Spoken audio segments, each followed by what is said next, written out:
is concerned, considering the fact we're seeing the trajectory post the pandemic, it has been a very aggressive recovery as far as the airline space is concerned.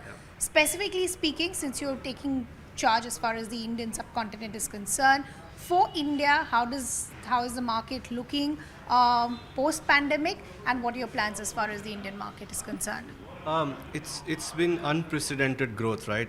And obviously backed by a lot of things, as I said in the summit now. The revenge travel demand just doesn't seem to be abating at all. Most of the forecasts had said that by H2 of this year it'll go down, but it doesn't seem like for the next 1 year at least. Also, the supply chain constraints that are there in the global aviation ecosystem that will continue to impress upon stress upon the availability of aircraft as well as train cabin crew. So obviously it's a demand and supply. So when supply is less, demand is high, prices go up. Good for us as airline operators because it's great profitability, but the consumer obviously is under stress. So there needs to be some balance over there. India obviously is going to be the third largest aviation market as far as the forecasts go by 2024. This obviously is coming from a lot of places. The latest census showed us that 10% of the country has moved out of poverty. So only about 15-16% of the country remains below the poverty line, which means more people coming into the middle class, which means more disposable income, and therefore more airline passengers. A lot of potential in India. Latest numbers that I saw, only about 3% of the Indian population even has a passport. So even if that was to go up by a slight number, you can imagine the kind of cascading impact that would have on the airline. So huge potential for Etihad per se. It is one of our most strategic source markets. We are doubling down on India. Our fleet investment, our overall priority is India. And you can see us growing our capacity by leaps and bounds over here. We've increased our capacity by 54% over last year. We've just introduced Kolkata as a new gateway. We've doubled Ahmedabad, we've doubled Chennai. Cochin is almost double with 13 flights a week. And much more to come with our partners, Air Arabia Abu Dhabi, which is our strategic investment where we own 51%. Those are mainly used for the regional and the smaller cities, for the more price-sensitive customers. So lots happening for Etihad in India. You've pretty much covered what I wanted to take on from. Your CEO, in fact, when speaking to our network a short while ago, had in fact said that they see a lot of potential in India. They see India becoming the third largest aviation market, say in the next 3 to 4 years. What is it that stands out in India vis-a-vis other aviation markets? As you said, a large section of the country is still untapped. So even with the numbers that we're currently looking at, those are doubling up for you really well. But why is Etihad so aggressive? Or why does it see so much promise as far as the Indian market is concerned, and more specifically as far as your expansion that got hindered because of the pandemic?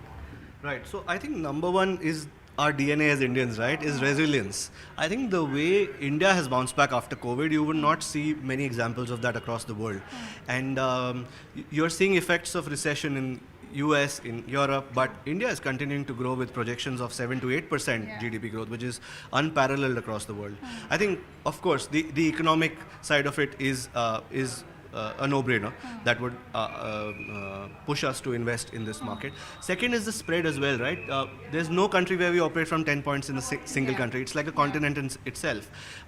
So while opportunities might go down at one place, they are coming on in some other place. So the spread itself is very, very enticing for us. And I mentioned some of the numbers to you, the population demographics, the youth of India. A lot of these things are encouraging us to invest more and more into India. Okay.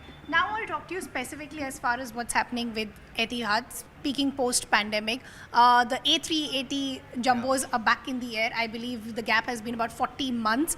I did see a lot of congratulatory messages on Twitter by Heathrow Airport and others. How has that been? That would have been something that I'm guessing the management and those involved with the airline would have been waiting for a while. Why does it become so crucial? Okay, the A380 is our flagship aircraft, right? And we're really happy to have it come back. Yesterday was the first aircraft that touched down in London, was our first commercial flight after COVID. A380 is crucial from many perspectives, right? Because it's our flagship, we can demonstrate our innovation in the product side, and it challenges a lot of other players in the industry to innovate in terms of the product. Number one, there's clearly a pull from the customer side for that particular product. People are willing to pay a premium to travel on that aircraft. The premium experience, the business class, first class, we have 70 business class, 9 first class, and the residence, which is still unmatched by anybody else in the world. Yeah. It's on that aircraft. From a fleet perspective, A380 is crucial because it helps you get more passengers across to a slot-constrained airport, like London, or like some other slot-constrained airports in the world. So the 380 is actually really important. We've brought back 4 out of our 10 A380s that we own out of deep storage. There are plans to bring out the 5th one maybe. Sure. The discussions are going on, but that will be as a hot spare, not as active operations. A380 does have its constraints on the fuel economy side, so you need to be very careful where you use it because it has to also make financial sense, which is why all 4 of our A380s are right now going to be deployed on London, because financially it's making sense for us to deploy it. Okay, that's good to hear. That would have been my next question, to try and understand where the deployment would be. I just want to understand in terms of fleet again. Pre-pandemic, there were about 100. Because of the pandemic, it shrunk to about 70 aircraft. Where do the numbers currently stand, and how much are you looking to scale up? Okay, so Specifically, I'll address the numbers first. It's at 74 today. Okay. Without the A380s coming in. So the A380s will come in this year. So like I said, 4 and maybe 5, so we'll probably touch 80, which is a really good recovery within a span of about 1.5 years since the air bubble opened in April, right? Because India is one of our largest source markets. So that's where the numbers stand. But